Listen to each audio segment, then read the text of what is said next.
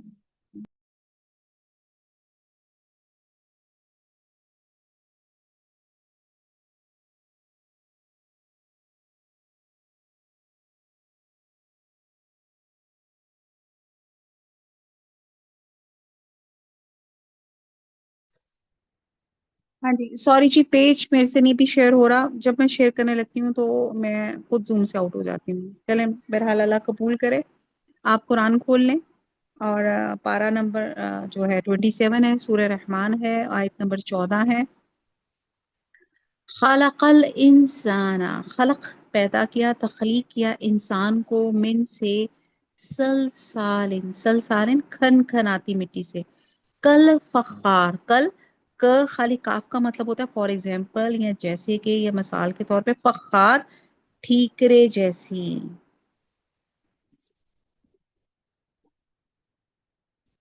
اب یہاں پہ اللہ تعالیٰ بتا رہے ہیں کہ سلسال کہتے ہیں خشک مٹی جس میں آواز ہو، اور فخار آگ میں پکی ہوئی مٹی جسے ٹھیکری کہا جاتا ہے.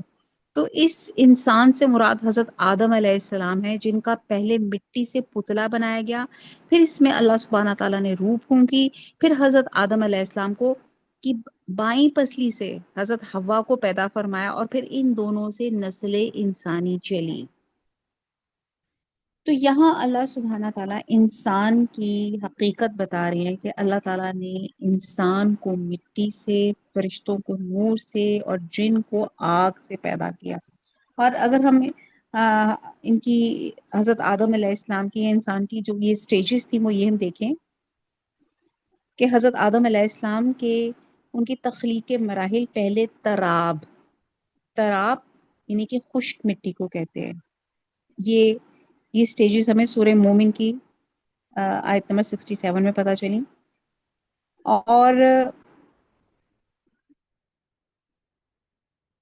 اور ارض یعنی عام مٹی یا زمین، یہ ہمیں سورہ نوح سے پتہ چلا کہ کیسے اللہ تعالیٰ نے یہ مٹی لی. اور پھر تین یعنی کہ گیلی مٹی کے یا گارا، سورہ انعام میں اس کا ذکر ہے. پھر تین لازب یعنی کہ لیس تار، چپکدار مٹی، یہ سورہ صافات میں آیا. پھر پانچویں اس کی سٹیج آتی ہے حمائن مسنون، یعنی کہ بدبودار، اور جیسے بدبودار کیچڑ ہوتا ہے، یہ سورہ حجر میں آیا تھا. اور پھر اب اس کی جو 6 سٹیج ہے سلسالن، یعنی کہ ٹھیکرا یا حرارت سے پکائی ہوئی مٹی، جو یہاں پہ مینشن کیا گیا سورہ رحمان میں، سوری سلسالن. اور پھر 7ویں میں سلسالن کل فخار، یعنی کہ ٹن سے بجنے والی ٹھیکری، یہ سورہ رحمان کی آیت نمبر 14 میں ہے. تو پھر جب اللہ تعالیٰ نے اس میں اپنی روح پھونکی تو یہ بشر بن گیا، اور اس کو مسجود ملائک بنایا گیا، اسے اشرف المخلوقات بنایا گیا. فرشتوں کو کہا گیا اس کو سجدہ کریں. انسان کو ٹائٹل مل گیا کہ وہ سب سے بہترین مخلوق ہے. پھر اللہ سبحانہ تعالیٰ نے اس کا زوج پیدا کیا، اور پھر اس کے بعد حقیر پانی سے اس کی نسل چلائی، جس کے لیے دوسری مقامات پہ لفظ نطفہ بھی استعمال ہوتا ہے. تو اللہ تعالیٰ کہہ رہے ہیں کہ اپنی پیدائش کی اصل دیکھو، تم بنے کہاں سے، اس چھینٹ سے، اس نطفے سے جو آپ کے شلوار میں یا کسی جگہ لگ جاتا ہے تو آپ اس کو دھوتے پھرتے ہیں، اس کو پاک کرتے پھرتے ہیں. اللہ تعالیٰ کہتے ہیں کہ کس طرح شکر ادا کرو کہ اللہ تعالیٰ نے کیسے انسان کو بنایا. پھر اللہ تعالیٰ کہہ رہے ہیں آیت نمبر 15 میں وَخَلَقَ، اور پیدا کیا اس نے الجانہ، جاننا یعنی کہ جن، جنات کو، من معارج، من ماری یعنی کہ شعلے سے، آگ کی لپٹ سے، من النار، آگ کی، مارج شعلہ اور نار آگ، تو با محاورہ ہو گیا. اور جنات کو آگ کے شعلے سے پیدا کیا.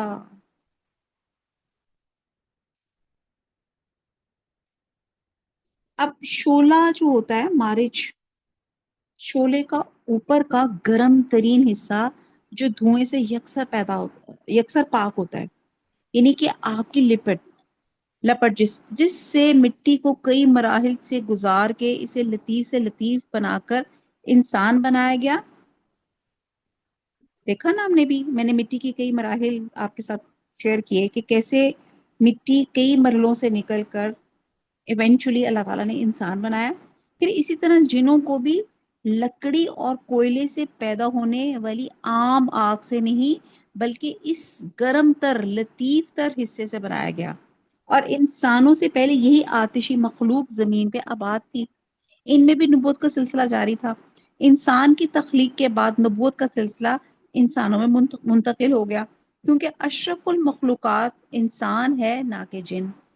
جو نبی انسانوں کی طرف مبعوث ہوتے وہی جنوں کے لیے بھی وہی ہوتے، اور نبی آخر الزمان حضور صلی اللہ علیہ وسلم ہمارے نبی ہیں، ویسے ہی جنوں کے لیے بھی ہیں۔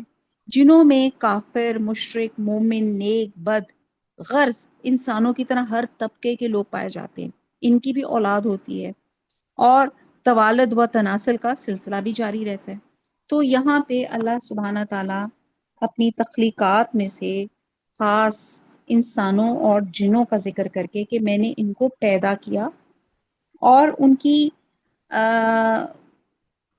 کی شروعات بتائے گی کہ کیسے پیدا کیا، انسان کو مٹی سے اور جن کو آگ سے۔ پھر اللہ سبحانہ تعالیٰ کہہ رہے ہیں فاب ای تو کون کون سی الائی نعمتوں کو ربی کما اپنے رب کی تو کذبا تم دونوں جھٹلاؤ گے، با محاورہ تو تم اپنی پروردگار کی کون کون سی نعمتوں کو جھٹلاؤ گے۔ یا اللہ یا رحمان، ہم آپ کی کسی نعمت کو نہیں جھٹلاتے، تمام حمد اور تعریف اللہ سبحانہ تعالیٰ آپ کے لیے ہے۔ اب آپ یہ دیکھیں کہ یہ انسان اور جنوں دونوں سے خطاب ہے، اللہ تعالیٰ اپنی نعمتیں گنوا کر ان سے پوچھ رہے ہیں، اور یہ تکرار اس شخص کی طرح ہے جو کسی پہ مسلسل احسان کرے لیکن وہ اس کے احسان کا منکر ہو، جیسے کہ میں نے تیرا فلاں کام کیا، کیا تو انکار کرتا ہے؟ فلاں چیز تجھے دی، کیا تجھے یاد نہیں؟ تجھ پہ فلاں احسان کیا، کہ تجھے ہمارا ذرا بھی خیال نہیں؟ ایسے ہی نا جیسے ہم کسی کو اپنے کسی ہاؤس ہیلپ یا کسی کو سپورٹ سٹاف کو کوئی چیز دیتے ہیں، اور پھر اور اگلی دیتے ہیں، اور پھر اور اگلی دیتے ہیں، اور پھر اگر وہ بدتمیزی کرے یا کام ہمارے مطابق نہ کرے تو ہم کہتے ہیں کتنا تمہیں میں نے نوازا، کتنا میں نے تمہیں احسان کیا، اور یہ تمہارا ناشکری کرتے ہو تم اور میری بات نہیں مانتے ہو۔ تو سوچیں اللہ سبحانہ تعالیٰ جس نے انسان کو بنایا اور انسان کو ٹائٹل دیا اشرف المخلوقات، اور کیوں ٹائٹل دیا؟ تین وجوہات کی بنا پہ۔ نمبر ایک، فرشتوں نے سجدہ کیا۔ نمبر دو، اللہ سبحانہ تعالیٰ نے جنت انسانوں کے لیے بنائی۔ نمبر تین، اللہ سبحانہ تعالیٰ نے علم سے نوازا۔ علم، عقل، یہ چیز اللہ تعالیٰ نے انسان کو دی جو اسے تمام چیزوں سے ممتاز کر دیتی ہے۔ جیسے ابھی ہم نے پیچھے زبان ہی کے بارے میں پڑھا، زبان ہر ایک کے زبان میں ہوتی ہے، جانوروں میں، پرندوں کے، لیکن جس طرح انسان کے منہ میں زبان ہے جس سے وہ جو چیز اپنے ایکسپریشنز کر دیتا ہے، اور آپ دیکھتے ہیں کہ سم ہاؤ ایکسپریس کرنا کتنا ضروری ہے، اگر آپ ایکسپریس نہ کریں تو آپ ٹینشن میں چلے جاتے ہیں۔ دس از ویری امپورٹنٹ، اللہ تعالیٰ نے جو زبان عطا فرمائی، تو اللہ تعالیٰ کہتے ہیں اتنی نعمتیں گنوانے کے بعد کہتا ہے پھر تم اپنے رب کی کون کون سی نعمت کو جھٹلاؤ گے؟ کیوں ایمان نہیں لے کر آتے؟ کیوں اللہ کے فرما بردار نہیں بنتے؟ تمہاری پیدائش اور پھر تم سے مزید نسلوں کی پیدائش یہ اللہ کی نعمتوں میں سے ہے، کیا تم اس کا انکار کرو گے؟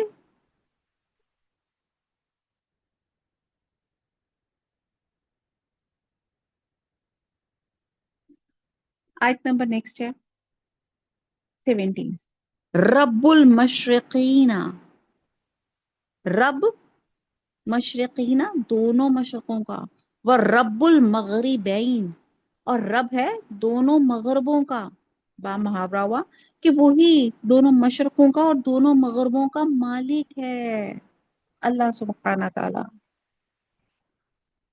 یہاں دو مشرقوں اور دو مغربوں کا ذکر فرمایا ہے، اس لیے کہ اس صورت میں مسلسل دو دو چیزوں کا ذکر چل رہا ہے۔ آپ دیکھیں اس کا ردم دیکھیں، اتنا خوبصورت حکمت سے اور اتنے پیارے طریقے سے اللہ تعالیٰ نے اس میں جس کو کہتے ہیں نا، جیسے ایک نظم، ایک ردیف، ایک ردم سا آ رہا ہے اس میں۔ ہم دیکھتے ہیں کہ سورہ معارج کی آیت نمبر 40 میں فرمایا گیا، اللہ سبحانہ تعالیٰ نے فرمایا وہ بہت سے مشرقوں اور مغربوں کا مالک ہے، اور یہاں فرمایا گیا دو مشرقوں اور دو مغربوں کا۔ دو مشرقوں سے مراد ایک تو وہ مقام جب سورج موسم گرما کے سب سے بڑے دن طلوع ہوتا ہے، اور دوسرا وہ مقام جہاں سے سورج موسم کے سب سے چھوٹے دن طلوع ہوتا ہے، اور ان دونوں مقاموں کے درمیان میں سب مشرق ہی مشرق ہیں۔ ہر روز طلوع آفتاب کے مقام کا ایک نیا اینگل ہوتا ہے، اور یہی حال مغربوں کا ہے، اور اسی تبدیلی سے موسم پیدا ہوتے ہیں، اور مختلف موسموں میں مختلف فصلیں اور پھل پیدا ہوتے ہیں، اور ان مشرقوں اور مغربوں کے پیچھے ایک بڑا حیرت انگیز اور پیچیدہ نظام قائم ہے، جس کی بنا پہ تبدیلیاں واقع ہوتی ہیں، اور ان کا ذکر ہم جو اللہ سبحانہ تعالیٰ نے بہت سی جگہ پہ مینشن کیا ہے۔ پھر اللہ تعالیٰ پھر بڑے پیار سے پوچھ رہے ہیں، فَبِأَيِّ آلَاءِ رَبِّكُمَا تُكَذِّبَانِ، تو اپنے پروردگار کی کون کون سی نعمتوں کو جھٹلاؤ گے؟ اللہ تعالیٰ ہم آپ کی کسی نعمت کو نہیں جھٹلاتے، تمام تعریفیں، تمام حمد و ثنا اللہ سبحانہ تعالیٰ آپ کے لیے ہیں۔ وما علینا الا البلاغ، سبحانک اللہم وبحمدک، نشہد ان لا الہ الا انت، نستغفرک ونتوب الیک۔ والسلام علیکم ورحمۃ اللہ وبرکاتہ۔